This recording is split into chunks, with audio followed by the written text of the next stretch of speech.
यारन नाम के एक बंदे को दिखाया जाता है। शॉर्टकट में दया, जो फिलहाल जेल से रिलीज होकर बाहर आता है। अच्छे से इधर उधर घूमते हुए दया अपने आजादी को एंजॉय करने लगता है। दया की माँ सैलम में रहती है। जब जब दया अपनी माँ को देखने के लिए अपने गाँव जाता आता रहता है। सो दया घूमते घूमते एक मंदिर के पास जाता है। वहाँ पर तालाब में एक बंदा अपने मोबाइल में गाने सुनते हुए डुबकियाँ लगा रहा होता है। जब वो बंदा पानी के अंदर जाता है तो दया उसका फोन चुराकर वहाँ से निकल लेता है। थोड़ी दूर आने के बाद दया इस फोन में के सिम और मेमोरी कार्ड कहीं पर फेंक देता है। मतलब यही पर हमको ये बात पता चलती है कि एक्चुअली ये दया एक चोर है। उसके बाद दया किसी गांव की बस पकड़कर दूसरी जगह पर जाने लगता है। वहाँ पर एक बीच होती है। थोड़ी देर उस बीच के पास बैठकर एंजॉय करने लगता है। शाम होने के बाद एक मूवी देखने के लिए थिएटर पर जाता है, लेकिन मूवी बोर होने की वजह से वो वहाँ से निकलने लगता है। तभी पार्किंग लॉट पर दया एक बाइक को देखता है। इस बाइक में उसकी चाबी वहीं पर होती है, तो फटाक से उस बाइक को भी चुराकर वहाँ से निकल लेता है। थोड़ी दूर आने के बाद किसी दूसरे बाइक का नंबर प्लेट इस बाइक को चिपकाने लगता है। इसी बाइक के जरिए से नागरकोइल नाम के एक गांव पर जाने लगता है। तभी दया ये देखता है कि घर के सारे लाइट्स ऑफ है। सोच लेता है कि शायद इस घर में कोई भी नहीं है। इस घर में अच्छे से चोरी करके हफ्ते का गुजारा कर लेंगे। इस तरह से दया उस घर के अंदर जाता है। जब सारे कमरों को चेक कर रहा होता है चुराने के लिए, उसी किसी जगह पर इसको एक बंदा नजर आता है जिसका नाम होता है वेलन। वेलन दया को देखते ही कहने लगता है, अरे कुमार तुम आ गए, कितनी देर से तुम्हारा इंतजार कर रहा था बेटा। दया वेलन की बातें सुनकर शॉक में जाता है कि यह बंदा मुझे कुमार क्यों बुला रहा है। एक्चुअली यहाँ पर वेलन के हाथ बंधे होते हैं। दया उसका मुंह बंद करते हुए कहने लगता है कि आप चिल्लाइए मत, आपको पता है मैं कौन हूँ। वेलन कहने लगता है, अरे कुमार तुम ऐसे क्यों बात कर रहे हो, मैं तुम्हारा बाप हूँ ना। दया कहने लगता है कि मैं आपका बेटा कुमार नहीं हूँ। वेलन कहने लगता है, सॉरी बेटा, मुझे अल्जीमर्स की बीमारी है, सारी चीजें भूलते रहता हूँ। तुम्हें देखकर ऐसा ही लगा कि मेरा बेटा आया है। मेरी बीमारी की वजह से मेरा बेटा हमेशा मुझे इस कमरे में बांध के रखता है कि कहीं मैं घर से बाहर ना चला जाऊँ। मुझे हमेशा इस कमरे में बंद रहना पसंद नहीं। प्लीज बेटा मेरे हाथ की हथकड़ियाँ खोल दो ना। अब ये दया तो चोरी करने के लिए आया होता है ना। सारे घर में तलाशी लेने लगता है। वेलन कहने लगता है कि बेटा तुम जितना भी ढूंढ लो फूटी कौड़ी नहीं मिलेगी, सारे पैसे बैंक में है।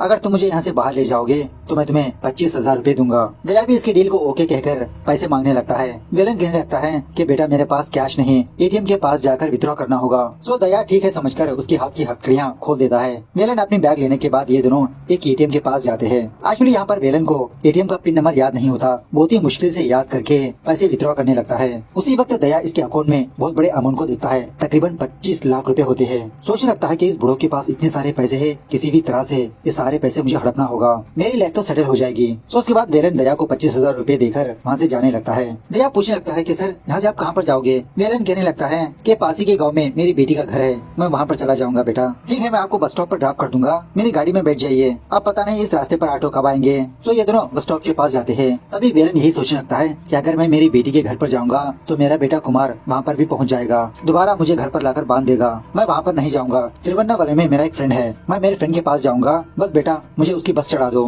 दया कहने लगता है, अरे सर मैं भी तिरुवन्नामलई ही जा रहा हूँ, जो बस का टिकट का खर्चा है उन पैसों से मुझे मेरी गाड़ी में पेट्रोल डलवा दीजिए, मैं आपको आपके फ्रेंड के पास छोड़ दूंगा। सो वेलन भी आइडिया अच्छा है समझकर इसकी गाड़ी में बैठ जाता है। ये दोनों तिरुवन्नामलई जाने लगते हैं। थोड़ी दूर जाने के बाद दया वेलन से कहने लगता है कि सर गाड़ी में पेट्रोल खत्म होने वाला है, अगर आप पैसे दोगे तो हम पेट्रोल भरवा लेंगे। वेलन कहने लगता है कि बेटा मेरे पास तो कैश नहीं है, सारे पैसे एटीएम में है। सो ये दोनों दोबारा पास के एक एटीएम के पास जाते हैं। दया कहने लगता है, अरे सर आप यहीं पर रुकिए, मैं पैसे लेकर आता हूँ। वेलन दया को एटीएम का पिन नंबर बोलने लगता है, लेकिन वो पिन नंबर रॉन्ग होता है, बार बार ऐसे ही चलते रहता है। क्योंकि वेलन को अल्जीमर्स की बीमारी है ना, ये अपना एटीएम का पिन नंबर भूल चुका होता है, जिसकी वजह से जितना भी ट्राई करो वर्कआउट नहीं होता। खैर सुबह होने के बाद ये दोनों किसी होटल पर जाते हैं ब्रेकफास्ट करने के लिए। तो यहाँ पर दया वेलन को एक छोटी सी डायरी देते हुए सारे डिटेल्स लिखने के लिए कहता है, जैसे दया के बारे में, उसी तरह से वेलन के बारे में। इसी दरमियान में एटीएम का पिन नंबर भी लिखने के लिए कहता है। वेलन को जितनी चीजें याद होती है वो सारी चीजें लिखने लगता है, जैसे इसका नाम, इसकी बेटी का नाम, बेटे का नाम, घर का एड्रेस, पिन नंबर भी लिखता है, लेकिन वो रॉन्ग होता है। थोड़ी देर के बाद जब ये दोनों होटल से बाहर आते हैं तो दया को वेलन नजर ही नहीं आता।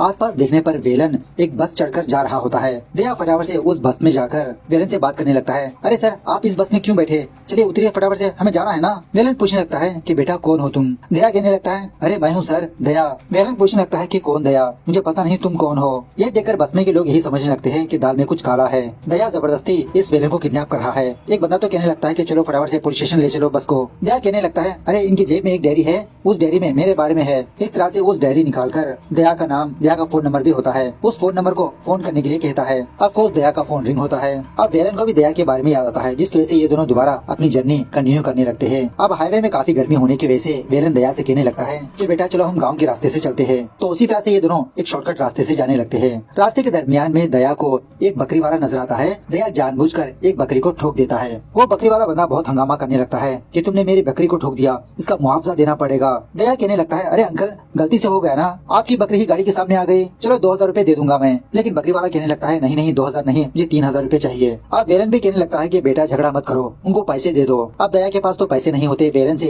एटीएम कार्ड पूछने लगता है। वेलन इसको कार्ड देते हुए पिन नंबर भी बोलने लगता है। तो उसके बाद दया पास ही के एक एटीएम के पास जाकर 3000 रूपए पैसे विथड्रॉ करके बैलेंस चेक करने लगता है। तो शॉकिंगली इसमें सिर्फ 8000 रूपए ही होते हैं। सोचने लगता है कि अरे 25 लाख से 8000 रूपए कैसे हो गए। खैर जो भी हो, दया कुछ पैसे लेकर उन बकरियों वाले के पास आता है। एक्चुअली यहाँ पर वेलन इन गाँव वालों से ये बता चुका होता है कि दया इसका बेटा है और ये पुलिस में है, फिलहाल लीव पर है। तो जब दया इन गाँव वालों को पैसे देने वाला होता है तो वो गाँव वाले मना करने लगते हैं, अरे सर आप भी क्या मजाक करने लगे, आपके पिताजी बहुत ही अच्छी मेडिसिन बताई, कल तक मेरी बकरी तो उठकर भागेगी, आप बेफिक्र से जाइए। उसके बाद दया ये देखता है कि वेलन के पर्स में 2 एटीएम कार्ड्स है। दूसरे एटीएम कार्ड में 25 लाख रुपए होते हैं। गलती से वेलन एक और एटीएम कार्ड दिया होता है। सोच लेता है कि किसी भी तरह से उस एटीएम कार्ड को हासिल करना होगा। दूसरी तरफ दया जिसकी बाइक चुराई वो लोग पुलिस स्टेशन पर आकर अपनी बाइक की मिसिंग कंप्लेंट लिखवाने लगते हैं। एक्चुअली ये बंदा एक पॉलिटिशियन का बेटा होता है, जिसकी वजह से पुलिस वाले फटाफट से इन्वेस्टिगेशन करना स्टार्ट करने लगते हैं। दूसरी तरफ जब दया और वेलन जा रहे होते हैं तो रात हो जाती है और जिस गाँव से ये लोग जा रहे होते हैं वेलन कहने लगता है कि मुझे लगता है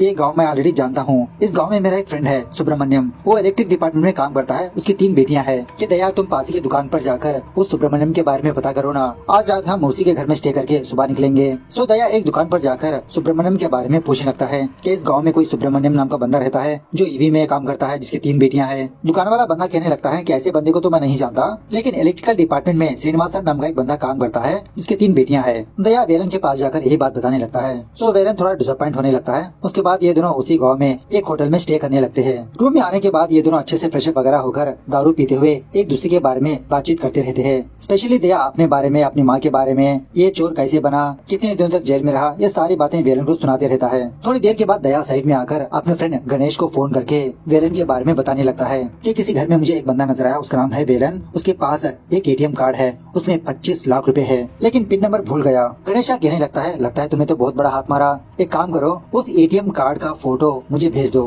मैं उसका डुप्लीकेट कार्ड क्रिएट करके तुमको भिजवा दूंगा। खैर उसके बाद दया और वेलन दोबारा अच्छे से दारू पीकर सो जाते हैं। सुबह होने के बाद ये दोनों दोबारा अपनी जर्नी कंटिन्यू करने लगते हैं। लेकिन किसी रास्ते पर आने के बाद वेलन दोबारा भेकी भेकी बातें करने लगता है कि तुम कौन हो, हम कहाँ पर जा रहे हैं। इस तरह से स्टार्टिंग से दोबारा पूछने पर दया सारी बातें वेलन को बताने लगता है। तभी इनकी गाड़ी के टायर पंचर होने की वजह से ये किसी मैकेनिक शॉप के पास जाकर रिपेयर करवाने लगते हैं। इसी दरमियान में गणेशा दया को फोन करके ये बताने लगता है कि मैंने 2 लड़कों को तुम्हारे पास भेजा, उनके पास डुप्लीकेट एटीएम कार्ड है। मतलब कल रात ही दया वेलन की एटीएम कार्ड का फोटो क्लिक करके गणेशा को भेज चुका होता है और गणेशा उस कार्ड का डुप्लीकेट बनवा कर दया को भिजवाता है। बाद में जब दया वापस वेलन के पास आता है तो उस वक्त वेलन वहाँ के लोगों से झगड़ा कर रहा होता है। थोड़ी देर पहले ये लोग कैरम बोर्ड खेलते रहते हैं बेट लगाकर, तो वेलन 10,000 रूपए हार चुका होता है। दया उन लोगों से झगड़ा करने की कोशिश करने लगता है, लेकिन वेलन दया को समझाने लगता है। उन लोगों को 10,000 रूपए देकर ये दोनों वहाँ से निकल जाते हैं। उसके बाद फाइनली ये दोनों एक आश्रम के पास पहुँच जाते हैं। उसी आश्रम में वेलन का फ्रेंड रहता है। वेलन का फ्रेंड वेलन को देखकर बहुत खुश होने लगता है कि काफी दिनों के बाद तू मेरे पास आए। जब वेलन वॉशरूम पर जाता है तो दया वेलन के फ्रेंड से वेलन के बारे में पूछने लगता है। वो बंदा कहने लगता है कि वेलन की कोई संतान ही नहीं, ना बेटी है ना बेटा, उसकी बीवी भी कब की मर चुकी है। एक्चुअली मेरे बेटे का नाम कुमार है, मेरे बेटे को अपनी बेटी की तरह पाला उसने। यही पास में मेरी बेटी का घर भी है कृष्णा बेनी, चाहो तो तुम वेलन को मेरी बेटी के पास ले जा सकते हो। ये सब कुछ होने के बाद दया वेलन के पास आकर कहने लगता है तो चलिए सर अब हम यहाँ से चलते हैं। वेलन कहने लगता है अरे दया इतनी दूर तिरुवन्नामलाई आए हैं, चलो यहाँ के मंदिर वगैरह घूम कर जाते हैं। तो दया भी ठीक है समझकर ये दोनों एक मंदिर के पास जाकर वहाँ के रूम में थोड़ी देर स्टे करने लगते हैं। वेलन कहने लगता है कि एक्चुअली इस गांव में मेरा बचपन का फ्रेंड है, उसका नाम है श्रीधर। टीनेज की उम्र में ही हम दोनों के बीच झगड़ा हुआ, जिसकी वजह से हम दोनों जुदा हो गए। अब वो बहुत बड़ा आदमी बन चुका है, कपड़ों का बहुत बड़ा शॉपिंग मॉल है उसे। मेरे पास उसका नंबर भी नहीं है, क्या तुम मुझे उसका नंबर लाकर दे सकते हो। दया कहने लगता है अरे ये तो चुटकियों का खेल है सर। इस तरह से उस श्रीधर के शॉपिंग मॉल पर जाकर एक अच्छे से कपड़े खरीद कर टिप टॉप से रेडी होकर वहाँ के एम्प्लॉय से मुलाकात करके श्रीधर के बारे में पता करने की कोशिश करने लगता है। कहने लगता है कि मैं श्री का फ्रेंड हूँ, अभी अभी वो मुझसे फोन में बात कर रहा था, मेरा फोन स्विच ऑफ हो गया,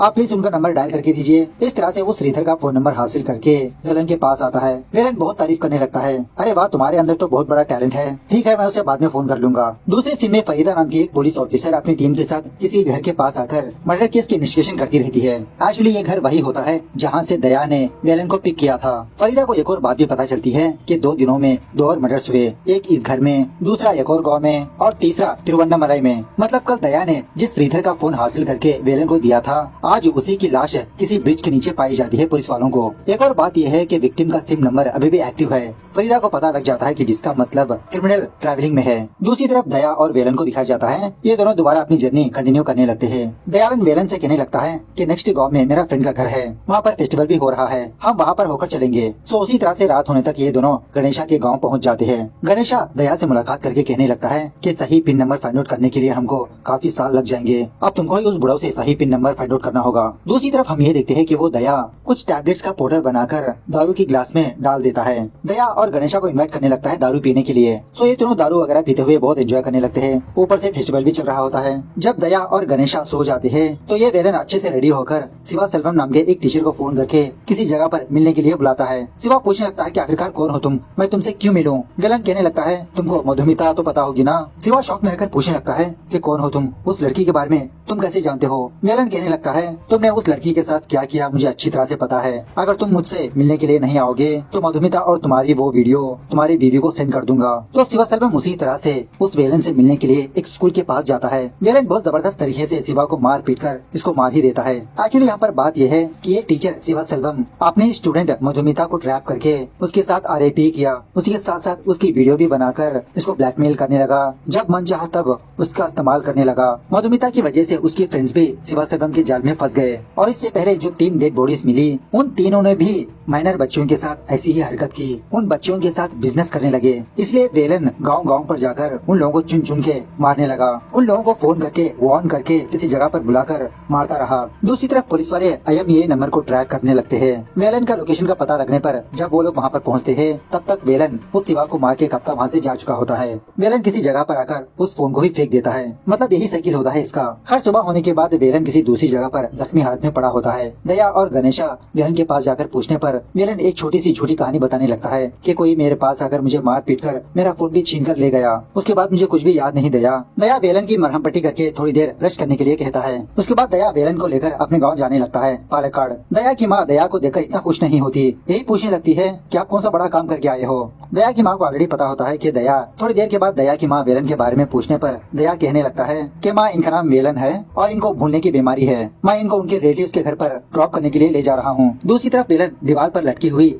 दया के माँ बाप की फोटो को ऐसे ही देखते रहता है। दया की माँ वेलन के पास आकर पूछने लगती है ये तो हमारी शादी की फोटो है, आप इसको ऐसे क्यों देख रहे हो सर? वेलन कहने लगता है कि आपकी फोटो के नीचे अप्रैल 17 बोल के लिखा है, मेरी शादी भी उसी दिन हुई और उसी तरह से मेरी बीवी का बर्थडे भी उसी दिन था। हम दोनों की लव मैरिज हुई थी, मेरी बीवी मेरे लिए घर वालों को छोड़ा, अब मेरी बीवी इस दुनिया में नहीं है। इस तरह से बहुत दुखी होने लगता है। इसी में सीन थोड़ा सा फ्लैशबैक में जाने लगता है। एक्चुअली वेलन की बीवी एक साइकोलॉजिस्ट होती है और उसी तरह एक छोटे से NGO को रन करते हुए लड़कियों की काउंसलिंग देती रहती है। इसी दरमियान में एक दिन मधुमिता नाम की एक स्कूल गर्ल वेलन की बीवी के पास आकर अपने साथ जो अत्याचार हुआ वो बताने लगती है कि इसका टीचर इसके साथ आरएपी किया, उसकी वीडियो बनाई, बार बार वही वीडियो दिखाकर ब्लैकमेल करने लगा। वेलन की बीवी इस मधुमिता को काउंसलिंग देती रहती है, लेकिन मधुमिता को यही गिल्ट सताने लगती है कि इसकी वजह से इसकी फ्रेंड्स की जिंदगी भी बर्बाद हो गई। कुछ दिनों के बाद ये मधुमिता आत्महत्या भी कर लेती है। ये जानने के बाद वेलन की बीवी बहुत डिप्रेशन में चली जाती है। हर वक्त इसको उस मधुमिता की बातें ही याद आती रहती है। जिन लोगों ने मधुमिता के साथ ऐसी हरकत की उनके ऊपर केस डाल देती है। लेकिन इसी दरमियान में वेलन की बीवी को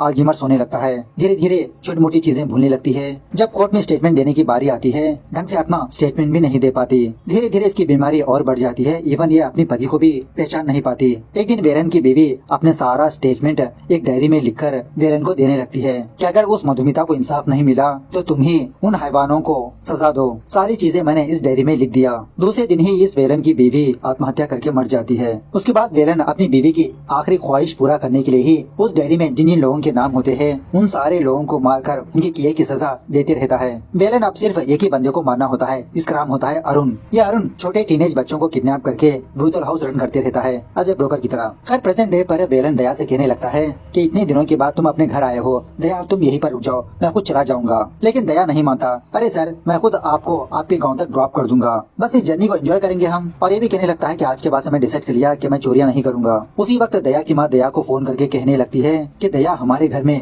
10 लाख का चेक पड़ा है। दया फटाक से गाड़ी रोककर वेलन से पूछने लगता है कि सर क्या आपने वो चेक रखा? वेलन कहने लगता है अरे दया मेरी तो कोई संतान नहीं, इतने सारे पैसों का मैं क्या करूँ, तुम ये पैसे लेकर छोटा मोटा बिजनेस स्टार्ट कर लो। सो दया बहुत खुश होने लगता है। उसके बाद ये दोनों किसी होटल में स्टे करने लगते हैं। वेलन यहाँ पर आने की वजह भी अरुण ही होता है, मतलब वो अरुण इसी शहर में रहता है। वेलन वॉशरूम में जाकर उस शिवा के फोन से उस अरुण को मैसेजेस करने लगता है कि मैं तुम्हारे शहर में हूँ, मुझे एक अच्छी सी लड़की चाहिए, फ्रेश लड़की, मैं तुमसे मिलने के लिए कहाँ पर आऊँ, इस तरह से बुलाने लगता है। एट द सेम टाइम एक फूड डिलीवरी बॉय दया को कुछ खाना देने पर दया वेलन का पर्स लेकर उसे पैसे देने लगता है। उसी वक्त वेलन के पर्स में से काफी सारे सिम कार्ड नीचे गिरते हैं। ये सारी चीजें देखकर दया वेलन पर शक करने लगता है। वेलन के बारे में पता करने के लिए दया अपना फोन वीडियो रिकॉर्डिंग करके थोड़ा बाथरूम में जाता है। वापस कमरे में आकर दया अपना फोन लेकर अपने फ्रेंड से बात करने के बहाने से थोड़ा बाहर जाकर अपने फोन में चेक करने लगता है तो ये देखता है कि वेलन दारू में नींद की दवाई मिला दिया। तब जाके दया को सारी चीजें समझ में आती है। इसलिए हर रात जब ये दारू पीता है फटाक से सो जाता है और मेरे सोने के बाद ये वेलन कहीं पर जाता है। उसके बाद जब वेलन बाथरूम में जाता है तो दया फटाफट से वेलन का फोन लेकर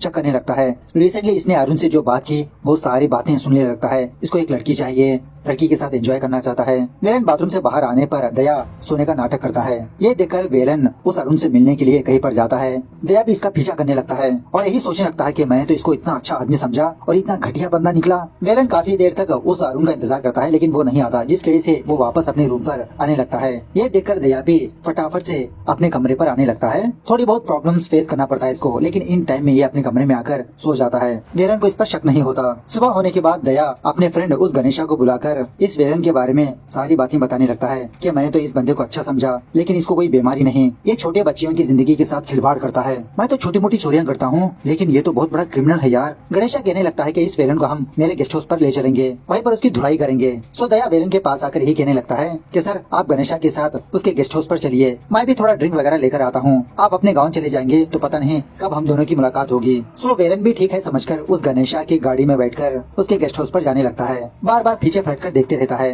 लेकिन दया इसको नजर ही नहीं आता। गणेशा कहने लगता है अरे सर आप फिक्र मत करिए वो आ जाएगा। तभी वेलन गणेशा की गाड़ी में एक छोटी सी कीचेन को देखता है। ऐसा ही कीचेन अरुण के व्हाट्सएप डीपी पर देखा था। कंफर्मेशन के लिए जब वेलन उस अरुण को फोन करता है तो शॉकिंगली गणेशा का फोन रिंग होने लगता है, मतलब इस गणेशा का दूसरा नाम भी अरुण होता है। अरुण वेलन से कहने लगता है अरे बुढ़ऊ तुमने तो बहुत ही जल्दी मुझे पकड़ लिया, तुम मुझे मारने के लिए ही यहाँ पर आए हो ना, लेकिन मैंने भी तुम्हें मारने के लिए यहाँ पर लेकर आया हूँ।